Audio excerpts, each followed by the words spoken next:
আমি রাফি আহমেদ উৎস। আমি এই ডাকসু নির্বাচনী হল সংসদে বিজয়সুবনি হল থেকে সাহিত্য সম্পাদকের প্রার্থী ছিলাম। তো গত 7 তারিখ আমাদের ডাকসু প্রচারণা শেষ দিন ছিল, সেই জন্য সেই কারণে 6 তারিখ রাতে আমি গাছবাজার মার্কেটে যাই। আমার কিছু ব্যালট, আমার কিছু হচ্ছে আপনার বুকমার্ক এবং লিফটেড ছাপানোর জন্য। তারা অনেক কাজের চাপের জন্য তারা বলে রাত হবে। সো আমি তাদের কথা অনুযায়ী রাতের দিকে যাই, প্রায় 12:30টার দিকে। তো আমরা জানি গাছবাজার মার্কেট সাধারণত 10টার পর অফ হয়ে যায়, বাট প্রেসের কার্যক্রম 12টা অবধি চলে। সো আমি যখন যাই তারা আমার বুকমার্কগুলো খুঁজছিল এবং আমি এক সাইডে দাঁড়িয়েছিলাম। মানে একটা কিউরিওসিটিবশত আমি হঠাৎ একটা কাগজ উঠাই এবং সেখানে দেখি যে আমাদের এই ব্যালট পেপার।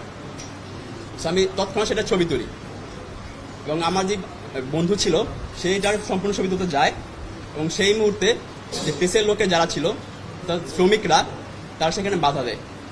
কিন্তু সেখানে আমাদের বিশ্ববিদ্যালয়ে কেউ ছিল না, পুলিশ প্রশাসন কেউই ছিল না।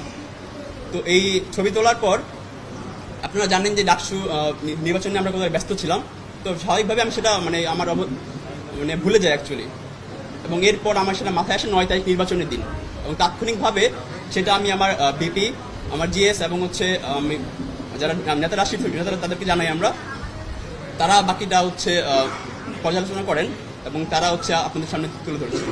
তো সে যখন দিয়েছে নির্বাচনের দিন, যখন আমি সেটা পেয়েছি, তো আমিও আমাদের যারা সিনিয়র আছে, যারা আমাদের সিনিয়র, যারা অনেকের সাথে আমি কথা বলেছি এটা নিয়ে, কিন্তু নির্বাচনী ব্যস্ততার কারণে এই জিনিসটাকে অতটা সিরিয়াসলি নেওয়ার চেষ্টা করিনি। তো পরবর্তীতে যখন দেখলাম তার ফোন আমি চেক করলাম, তখন দেখলাম যে না, এটা সিরিয়াস ইস্যু, এটাকে নর্মাল ভাবে ডিল করার সুযোগ নেই।